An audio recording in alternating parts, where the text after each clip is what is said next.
TDP తొలి జాబితా అనేక నియోజకవర్గాల్లో రచ్చలేపుతోంది. పశ్చిమ గోదావరి జిల్లా ఉండి నియోజకవర్గంలో మాజీ MLA Vetukuri Sivaramaraju alias Kalavapudi Shiva office దగ్గర ఉద్రిక్తత నెలకొంది. ఉండి టికెట్ ఆశించిన మాజీ ఎమ్మెల్యే తనకు ఛాన్స్ ఇవ్వకపోవడంతో తీవ్ర అసంతృప్తితో రగిలిపోతున్నారు. దీంతో శివను బుజ్జగించేందుకు ఉండి టీడీపీ పరిశీలకుడు కుత్త నాగేంద్రబాబుతో మరికొందరు పార్టీ నాయకులు ఆయన ఆఫీస్కు వచ్చారు. అధిష్టానంతో మాట్లాడదామని చెప్పడంతో ఆయన నిరాకరించారు. ఏదైనా కార్యకర్తల ముందే చెప్పాలని నిలదీశారు ఆయన. శివకు మద్దతుగా టీడీపీ శ్రేణులు నిరసనకు దిగడంతో కాసేపు ఉద్రిక్తకు దారితీసింది. కార్యకర్తల ఆందోళన తీవ్రంగా ఉండటంతో శివతో ఏమీ మాట్లాడకుండానే వెనక్కి వెళ్లిపోయారు టీడీపీ నేతలు. రేటు ఇదే విషయానికి సంబంధించి మరింత సమాచారం మా ప్రతినిధి భార్గవ్ అందిస్తారు. భార్గవ్,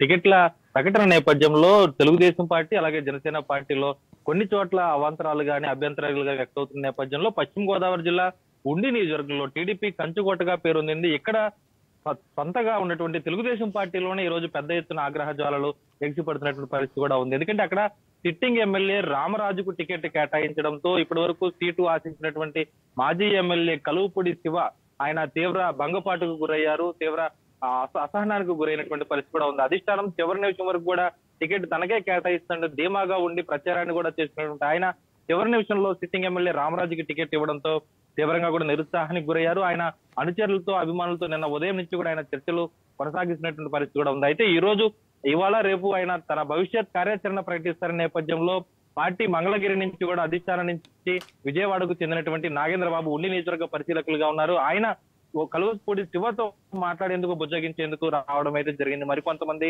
నాయకులతో. అయితే ఎట్టి పరిస్థితుల్లో రహస్యంగా మాట్లాడేది ఏం లేదు, గదిలోకి వెళ్లి మాట్లాడేది ఏం లేదు, తన కార్యకర్తల ముందే మాట్లాడాలంటూ కూడా కలువపూడి శివ స్పష్టం చేయడం, మరోవైపు వారి అనుచరులు కార్యకర్తలందరూ కూడా పార్టీ నుంచి వచ్చినటువంటి పెద్దలపై తీవ్రంగా కూడా ఆగ్రహం వ్యక్తం చేయడంతో కాసేపు ఉద్రిక్తత పరిస్థితి చోటు చేసుకుంది. వారందరూ కూడా వెళ్లిపోవాలంటూ కూడా నినాదాలు వ్యక్తం చేశారు. కలువపూడి శివకు టికెట్ ఇస్తేనే తెలుగుదేశం పార్టీలో ఉంటాం, లేకుంటే స్వతంత్రంగా పోటీ చేస్తామంటూ వారందరూ కూడా కార్యకర్తలు క్యాడర్ ఎవరైతే ఉన్నారో కలువపూడి శివ అనుచరులు వారు పార్టీ పెద్దలపైన తీవ్ర ఆగ్రహం వ్యక్తం చేయడంతో వారు నిరుత్సాహంతో వెనక్కి తిరిగి వెళ్లిపోయినటువంటి పరిస్థితి కూడా ఉంది. అయితే పార్టీ అధిష్టానం మిమ్మల్ని రమ్మంది, మీతో మాట్లాడుతుంది, సంప్రదింపులు చేసేందుకు తాము వచ్చామంటూ కూడా వారు చెప్పినప్పటికీ కూడా ఎవరు కూడా వినకుండా వారిపై ఆగ్రహం వ్యక్తం చేశారు. ఎందుకంటే 2014లో గానీ 2009లో గానీ ఉండి నియోజకవర్గం నుంచి కలువపూడి శివ ఎమ్మెల్యేగా గెలిచారు. అయితే 2019లో కూడా ఎమ్మెల్యేగా పోటీ చేసి గెలిచేందుకు సిద్ధమైనటువంటి తరుణంలో కలువపూడి శివను నర్సాపురం పార్లమెంట్ కి పంపి ఉండి అసెంబ్లీ నియోజకవర్గాన్ని రామరాజుకి ఇవ్వడం జరిగింది.